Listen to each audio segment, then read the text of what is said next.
पहिली गोष्ट म्हणजे आज सर्वोच्च न्यायालयामध्ये हिज लॉर्डशिप चंद्रचूड यांच्याकडे व्हिडिओ कॉन्फरन्सिंग झालं. त्याच्या आधी 2 दिवसच आम्ही पत्र देऊन ठेवलं होतं की आमची अशी याचिका आहे आणि ती तुम्ही त्वरित ऍडमिट करावी. आमच्या वकिलांनी तिथे सांगितलं की अभिषेक मनु संघवींनी की 20ला एक अधिवेशन आहे आणि 26ला एक अधिवेशन आहे. त्यामुळे लोकशाहीच्या दृष्टीने ह्या याचिका ऐकणं अत्यंत महत्वाचं आहे. हिज लॉर्डशिप चंद्रचूड यांनी मान्य केलं आणि म्हणाले की मी कोरम ठरवलेला आहे, मी पत्र वाचलेलं आहे आणि त्यामुळे साधारण सोमवारी किंवा मंगळवारी आमची याचिका ऐकली जाईल. लिस्ट म्हणजे मेन्शन केली आहे, त्यामुळे लिस्ट होईल असं चंद्रचूडांनी इशारा दिलेला आहे.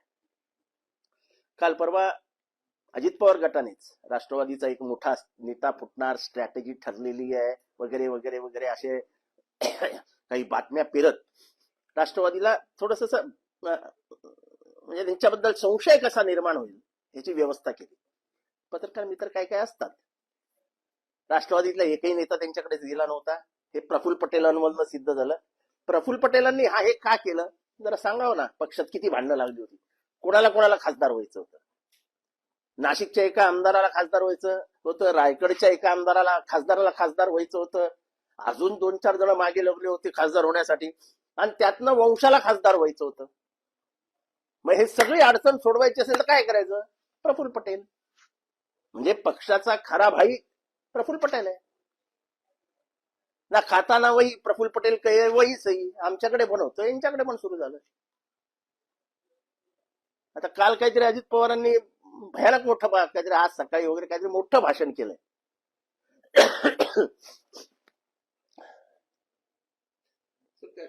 अजित पवारांनी असं पण म्हटलं की आम्ही वरिष्ठांच्या जन्मी जर आलो असतो तर अध्यक्ष झालो असतो. तुम्हाला अधिकृतरित्या अध्यक्ष होण्यापासून कोणी वंचित ठेवलं होतं? तुम्ही आजपर्यंत पक्षाच्या कुठल्या कार्यक्रमात सहभागी झालात? पक्षाच्या कुठल्या आंदोलनात सहभागी झालात? आपण फक्त सत्तेसाठी जन्माला आलेलो आहोत. आपल्या डोक्यात कायम हे खूळ गेलेलंच होतं. त्यामुळे रस्त्यावरून एखादं आंदोलन केलंय का हे आपण दाखवावं. आपल्यावर एखादं तरी पोलीस स्टेशन मध्ये पोलीस केस रजिस्टर्ड आहे का आंदोलनाची, दाखवावी. फक्त सत्तेचं राजकारण आणि ते पण शरद पवारांचं नाव वापरून. तुम्ही त्यांच्या रक्ताचे नसले तरी रक्तातच होतात त्यांच्या. आणि म्हणूनच 91 साली तुम्ही खासदार झालात, 93 साली तुम्ही परत आमदार झालात, 93 साली सुधाकरराव नायकांच्या मंत्रिमंडळात मंत्री झालात, त्याच्यानंतर 99 सालापासून 2014 सालापर्यंत सर्व महत्वाची खाती तुमच्याकडे होती. तुमची सर्व बदनामी ही पक्षाला हानिकारक होती, तरी शरद पवारांनी ती पाठीशी घातली, पोटात घातली. ही शरद पवारांची चूक होती. तुम्ही कुठे कुठे काय काय बोललात, मुतायला निघाला होतात, कुठे काय बोलायला निघाला होतात, सगळं महाराष्ट्राला माहिती आहे. पण शरद पवार, जितेंद्र आव्हाडने केलं असतं तर शरद पवारांनी पक्षात ठेवला असता का त्याला? ज्या जितेंद्र आव्हाडला तुम्ही शिव्या घालता उठता बसता, त्या जितेंद्र आव्हाडने एवढ्या चुका केल्या असत्या, जितेंद्र आव्हाडला पक्षात ठेवला असता?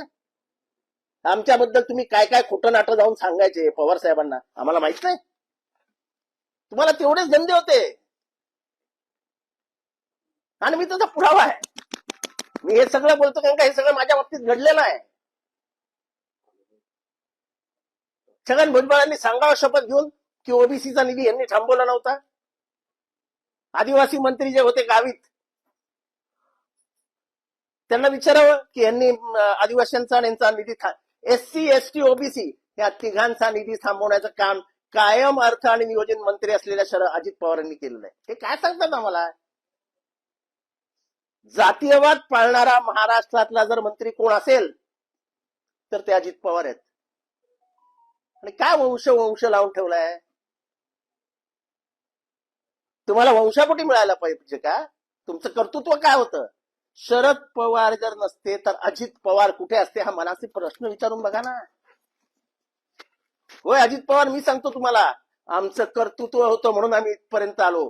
आम्हाला शरद पवारने जरूर आशीर्वाद दिले, पण आम्ही रस्त्यावरची पोरं होतं, रस्त्यावर लढायचो, मारामाऱ्या करायचो, पोस्टर फाडायचो, पोस्टर लावायचो, पेपर जाळायचो.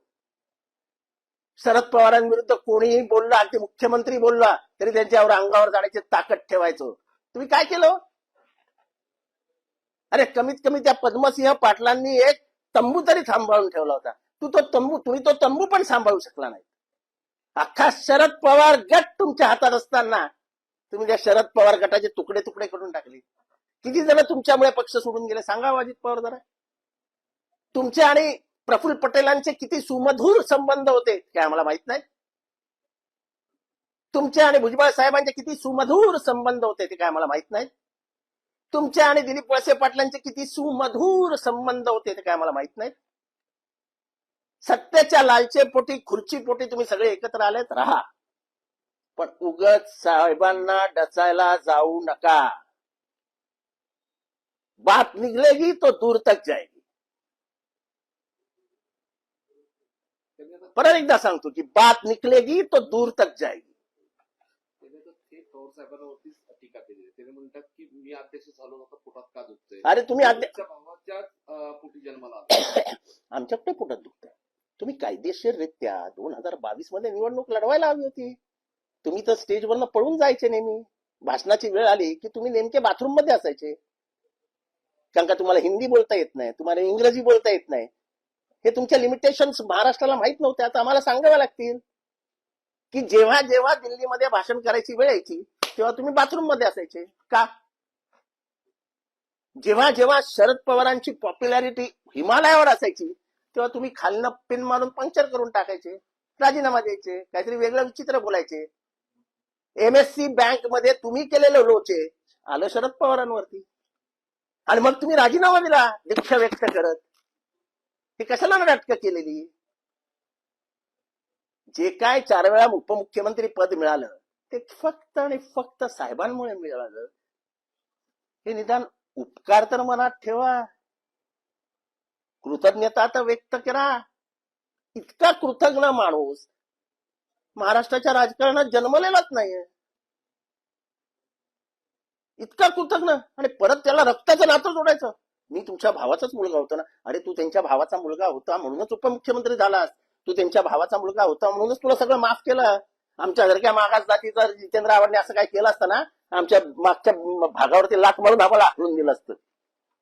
तेव्हा हे सगळं बोलायला पण मला वाईट वाटतं. एवढे वर्ष काम केलंय, पण एवढे वर्ष काम करून सुद्धा या माणसाला शरद पवारांची ओळख पटली नाही.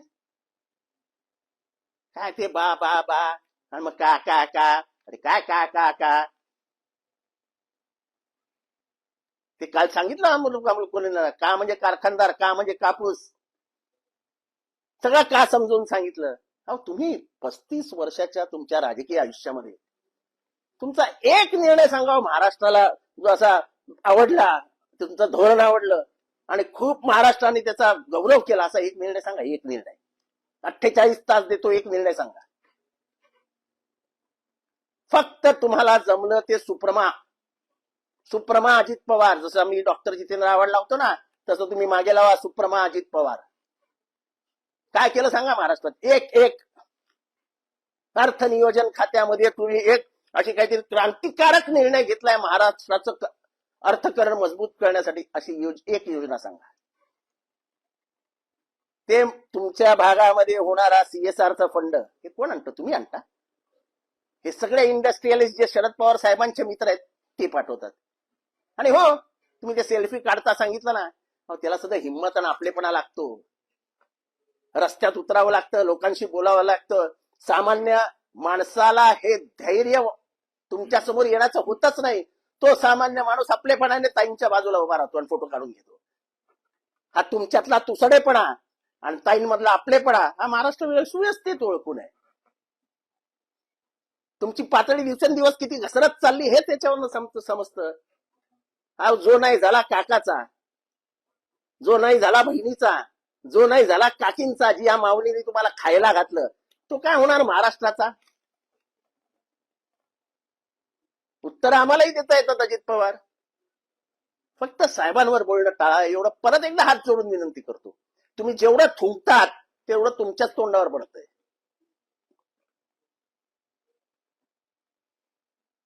अध्यक्ष झालात, काय निर्णय घेतला पक्षाच्या भल्यासाठी? जरा जाऊन झारखंडमध्ये तुमचे मंत्री आहेत ना, कुठे कुठे नागालँडमध्ये कुठे कुठे आहेत, जाऊन तिथे जाऊन एकदा त्यांना भेट घ्या, भाषण करा ना तिथे. साहेबांनी युएनओ मध्ये भाषण केलं, युएनओ मध्ये ऍग्रिकल्चर कॉन्क्लेव्ह मध्ये भाषण केलंय, ते पण इंग्रजी 1.5 तास. That is Sharad Pawar. Don't compare yourself with Sharad Pawar. You are not even a centimetre in front of mister Sharad Pawar. Centimetre. मी फारच जास्त बोललो सेंटीमीटर मध्ये, अगदीच खाली न्यायचं मला पटलं नाही. तेव्हा अजित पवार, आपल्या बोलण्याला मर्यादा ठेवा. बोलायला दिलं जातंय, आपल्याला तोंड नाही म्हणून वाटेल ते बरळू नका. महाराष्ट्राला आवडत नाहीये. तुम्हाला वाटत असेल की तुम्ही फार लोकप्रिय होताय, तर दिवसेंदिवस तुमच्या लोकप्रियतेमध्ये घट होते. 84 वर्षाच्या म्हाताऱ्याला तुम्ही असं टोचून बोलणार असेल तर ती महाराष्ट्राची संस्कृती नाही. आपल्या बापासमोर मानही न उचलणारी पोरं आजही महाराष्ट्रात आहेत. आजही असे पुतणे आहेत की काकासमोर मानही उचलत नाही. तुम्ही तर तुमच्या काकाचं राजकीय आयुष्य बर्बाद करायला निघाले. आज खरं सांगा ना महाराष्ट्राला. राष्ट्रवादी काँग्रेस म्हणजे नॅशनलिस्ट काँग्रेस पार्टी, शरदचंद्रजी पवार हे नाव मिळाल्यानंतर तुम्ही कोर्टात जाऊन हे नाव रद्द करा याची मागणी नाही केली. म्हणजे तुम्हाला शरद पवार हे नावच महाराष्ट्राच्या राजकीय नकाशावर उडवून लावायचंय. हे तुमच्या डोक्यातलं विष हे महाराष्ट्र उघड्या डोळ्याने बघतोय. अहो, जर तुम्हाला एवढंच प्रेम असतं ना, वंशावळी आणि माझं रक्त आणि तुमचं रक्त आणि मी भाऊ आणि तुम्ही भाऊ, तर मग हा पक्ष त्या काकाच्या हातातनं काढला नसता आणि सांगितलं असतं मी तुमच्या भावाचा मुलगा आहे, साहेब हा पक्ष तुमच्याकडे ठेवा, निशाणी तुमच्याकडे ठेवा. मी वेगळा मार्ग स्वीकारतोय आणि तुम्ही वेगळा पक्ष आणि वेगळी निशाणी घेतली असती. तुमच्याच वडिलांच्या माननीय अनंतरावांच्या म्हणजे छोट्या साहेबांचे मोठे भाऊ ना, किंवा तुमचं जे काय नातं असेल ते रक्ताच होतं ना. मग ह्या रक्तात विष टाकायला कोणी सांगितलं तुम्हाला?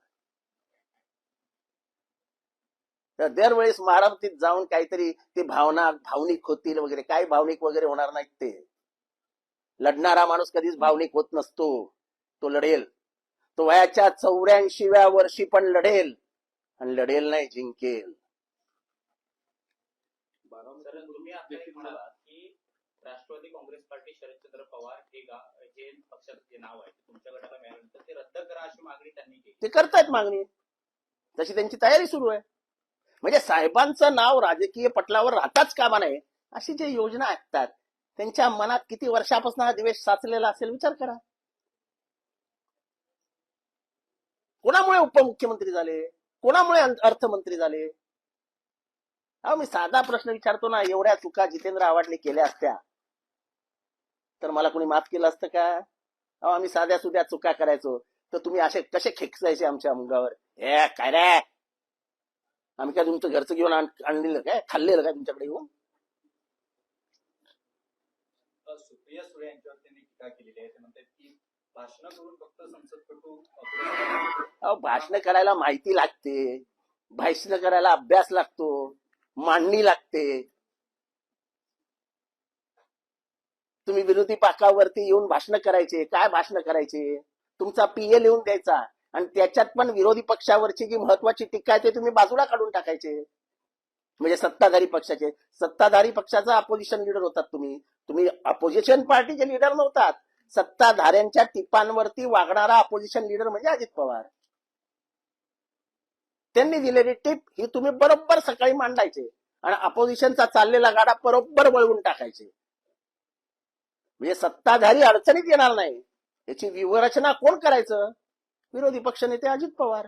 काय सांगताय तुम्ही लोकांना? हवं आम्ही साक्षीदार आहोत ना तुमच्या प्रत्येक वर्तणुकीचे आम्ही साक्षीदार आहोत. जेव्हा डिसेंबरचं पहिलं अधिवेशन झालं 2022 मध्ये, तेव्हा मी एक सिडकोचं प्रकरण काढलं होतं ज्याच्यामुळे अख्खं सरकार अडचणीत आलं होतं. तुम्ही त्याच्यावर एक चकार शब्द काढला नाही. तो एक चकार शब्द मला सांगितलं नाही ना आपण लावून धरूया, आणि तिथे आल्यावरती वेगळाच विषय काढला आणि आमचा विषय मागे काढून टाकलात. तुम्ही कशा कशा सुपाऱ्या वाचवायच्या ते आम्हाला माहिती आहे ना. त्या सुपारीमध्ये एक असा इंचाचा खडा पण आम्ही घेतलेला नाही आणि म्हणून एवढ्या ताठ मानेने महाराष्ट्रासमोर बोलतोय. तुम्ही द्या उत्तर याचं. सरकारसाठीच अजित पवारांनी आपल्या पदाचा वापर करून घेतला. दत्तक पुत्र काय, ते पुत्रापेक्षा मोठे होते. ते सांगतील ते खरं असं शरद पवार करायचे. आणि मला वाटतं हीच शरद पवारांच्या आयुष्यातली सर्वात मोठी चूक आहे. रुपाली चाकणकर यांनी पण टीका केलेली आहे की 15 वर्ष खासदारकी ही अजित पवार यांच्यामुळे मिळायची, आता खासदारकी जाऊ लागते याची भीती असल्या कारणामुळे भाऊबीज. असं आहे की लोकशाहीमध्ये कोणीही हारू शकतं, कोणीही जिंकू शकतं. लोकशाहीमध्ये या भारतामध्ये इंदिरा गांधी हरल्यात आणि परत निवडून आल्यात. लोकशाहीची बेरीज असती आहे. म्हणून कोणाला अहम असू नये की माझ्यामुळे निवडून आलात. तुम्ही 91 साली कोणामुळे निवडून आलात? कोण होतात तुम्ही? सातत्याने शेवटची सभा बारामती मध्ये शरद पवारांना का घ्यावी लागायची? आणि अजितला प्रचंड बहुमताने निवडून या आणा असं शेवटी त्यांना का सांगावं लागायचं?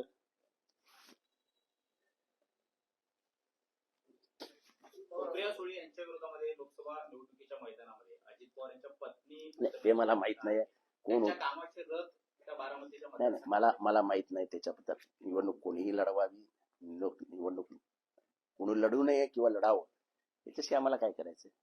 सुप्रियाताई लोकसभेच्या आमच्या उमेदवार असतील आणि लोकशाहीमध्ये लोकांचा अधिकार आहे. तुम्ही मला दिला नाही तर मग मी माझा तुमच्याशी संबंध तोडून टाकीन. हे ब्लॅकमेल करू नका ना, हे धंदे बंद करा. घाबरता काय? निवडणुकीला सामोरे जाताना सांगायचं की लोक हो, तुम्ही निर्णय घ्या, तुम्हाला काय वाटेल ते वाटतं ते करा, पण मग मी परत येणार नाही बारामतीत आणि माझा आणि तुमचा संबंध संपला. ते ब्लॅकमेल कशाला करायचं? ते लोकांसमोर म्हणतात की बारामतीत मला एकटं पाडण्याचा प्रयत्न. बारामतीत तुम्हाला एकटं काय? तुम्हाला मराठा आंदोलनाच्या वेळेस बारामतीत येऊ दिलं नाही लोकांनी. हे लोक बाहेरच्यांना माहित नाही, आम्हाला माहिती आहे ना. तुमच्या पोस्टरला काळं फासलं, आम्हाला माहिती आहे ना. हे फक्त कोणी बोलत नाही, जितेंद्र आव्हाड बोलून दाखवतो. कारण माझं साहेबांवरती बापापेक्षा जास्त प्रेम आहे. मला तुमच्याकडनंही काही मिळवायचं नाही आणि आज जाहीररित्या सांगतो शरद पवारांकडनंही काही मिळवायचं नाही. आणि मला असं दिलं काय मोठं, पण माझं त्याच्यावरती, त्या पवार साहेबांवरती बापापेक्षा जास्त प्रेम आहे. तुम्ही असं म्हणतात की अजित पवार यांच्यामुळे अनेक लोक पक्ष सोडून गेली, त्याचा परिणाम कशा पद्धतीने झाला किंवा काही लोक गेलेली आपल्या संपर्कात आहेत का तुमच्या? असं आहे की अनेक लोक सोडून गेले. वाटेल ते बोलणं, वाटेल ते त्यांचा अपमान करणं. पवार साहेबांचे जेवढे ज्येष्ठ मित्र होते, जे परंपरेने शरद पवार समर्थक होते, ते सगळ्यांना बिचाऱ्यांना कायम अपमानित केलं जायचं. एक मोठं उदाहरण सांगतो, दत्ता मेघे. मला पुढे काय झालं विचारू नका, पण त्यांना कशा प्रकारे अपमानित केलेलं ते दत्ता मेघेंनी स्वतः मला येऊन सांगितलेलं आहे. कारण का त्या गटात मी सर्वात छोटा होतो, पण सगळ्यांशी मिळून मिसळून वागायचो. आणि तुम्ही इतरांशी कसे वागायचे हे मी वेगळं सांगायला नको आहे, कारण का तुम्ही माझ्याशी कसे वागायचे हे मला माहिती आहे ना. पहिल्याच सभेत तो ठाण्याचा पठ्ठ्या, काय तुम्हाला ठाण्याचं राजकारण माहित नव्हतं? तुम्ही डावकऱ्यांना किती शिव्या द्यायच्या माहित नाही लोकांना? तुमचं गणेश नाईकांबद्दल काय मत होतं माहित नाही आम्हाला? सगळ्याचा नारळ माझ्यावरही फोडताना मी घाबरत नाही. मला पक्षामध्ये शरद पवार साहेबांनी ठेवलं, तुम्ही नाही ठेवलं. तुमच्यामुळे मी नाही पक्षात आलो, तुमच्यामुळे मी नाही आलो काँग्रेसमध्ये, आणि मी माझ्या कर्तृत्वावर इथपर्यंत पोहोचलो. मी तर रक्ताचा नातेवाईक पण नाही त्यांच्या, म्हणजे दूर दूरचा पण माझा संबंध नाही. मी तर मागासवर्गीय माणूस आहे. पण शरद पवारांचा हाच करिश्मा आहे की आमच्यासारख्या तरुण पोरांना, ज्यांचा वारसा हमालीतनं येतो, त्यांना इथपर्यंत आणून बसवलं. तुमचा वारसा तर साखर कारखाना, दूध महासंघ, पुणे जिल्हा बँक, महाराष्ट्र सहकारी बँक, सगळ्या बँका, सगळं सगळं सगळं तुमच्या हातात. तुम्ही म्हटलं की खासदार किंवा अनेक वाद किंवा हे होते, त्यामुळे प्रफुल्ल पटेल यांचं नाव केलं. नेमकी काय माहिती आहे किंवा नाही, मला माहिती म्हणजे ते त्यांना विचारा ना की कोणाकोणा, मी तर सांगितलं ना कोणाकोणाला खासदारकी हवी होती आणि हा वादावर पडदा टाकावं, पुढचं बघू. म्हणून अजित पवारांनी हा निर्णय घेतला. त्या अजित पवारांना कळलं असेल की ती खिरची कुठे काटेली आहे, आणि शेवटी भाईच लागला सगळ्यांना, म्हणजे प्रफुल्लभाई. प्रफुल्लभाईंनी काल आपली मिठी मारली, काय झालं? हे बघा, माझ्या आणि प्रफुल्लभाईंचे अतिशय चांगले संबंध होते. आणि मी असा माणूस आहे की एकदा मी ठरवलं बोलायचं नाही तर मी उभ्या आयुष्यात बोलायला जाणार नाही. प्रफुल्लभाईंच्या म्हणजे अतिशय चांगले संबंध होते. याच प्रफुल्लबाईंचं आणि अजित पवारांचं किती वाकडं होतं मला विचारा. किती चिडायचे ते साहेबांवर प्रफुल्लबाईंना जवळ करतात म्हणून मला विचारा. पण तरी सुद्धा सांगतो, माझे आणि प्रफुल्लबाईंचे अतिशय चांगले संबंध होते. पण ते जोपर्यंत साहेबांबरोबर होते तोपर्यंत. एकदा साहेबांच्या तुम्ही वाईटात गेलात, भलेही साहेब तुमच्याशी किती चांगले असो, तुम्ही एकत्र जेवायलाही जाल, एकत्र दोघं तुम्ही खासगी ह्याच्यातही बसाल, पण जितेंद्र आव्हाड कधीच तुमच्याकडे येणार नाही, कधीच नाही. ते जे म्हणाले ना आपलाच माणूस आहे, मी तुमचा माणूस होतो पण तुम्ही आमचे नव्हते, हे आम्हाला वाईट वाटतं. अजित पवार असं म्हणाले की माझ्या कुटुंबातले सोडून इतर सगळे मला विरोध करतील, मात्र जनता माझ्या सोबत आहे. ते लवकरच महाराष्ट्र दाखवून दिलो, लवकरच दाखवून देईल. अशी गद्दारी आणि म्हाताऱ्या माणसाला त्रास देणारा माणूस, असा गद्दार, ह्याला महाराष्ट्र विसरणार नाही. सूर्याजी पिसाळाला आजही इतिहासात माफी दिली जात नाही. आव्हाड साहेब, आपण पाहतो की विधानसभा अध्यक्ष एवढी बाईट चालणार नाही. विधानसभा अध्यक्षांनी निकाल दिलेला आहे, सुप्रीम कोर्टामध्ये हे प्रकरण जाईल आणि या निर्णयाला आव्हान दिलं जाईल. मात्र पुढच्या 15 ते 20 दिवसामध्ये निकाल येण्याची शक्यता फार उतर आहे. अशावेळी लोकसभा निवडणुकीच्या जर घोषणा झाल्या तर त्याच चिन्हावरती आहे त्या परिस्थितीमध्ये जनतेच्या मध्ये जावं लागेल. कशा पद्धतीची लढाई असेल? जरा थोडा वेळ थांबा, मी आधीच सांगितलं ना, सोमवारी मंगळवारी लावली याचिका. बघूया सर्वोच्च न्यायालय काय निकाल देतो. आशा पल्लवीत झाल्यात आमच्या. कालचा जो बॉन्डचा निकाल आलेला आहे, तो बॉन्डने बँड वाजलाय, आणि त्या बँड वाजवल्यामुळे सर्वोच्च न्यायालयाची दिशा स्पष्ट दिसते की लोकशाही वाचलीच पाहिजे या देशातली. आणि जो लोकशाही वाचवायची असेल तर महाराष्ट्रातला तिढा हा लोकशाही मार्गानेच सोडवला गेला पाहिजे. हाच निर्णय अपेक्षित आहे सर्वोच्च न्यायालयात. भाऊ एवढी लागणार नाही. लोकशाही मराठी ऐका, पहा, जागरूक रहा.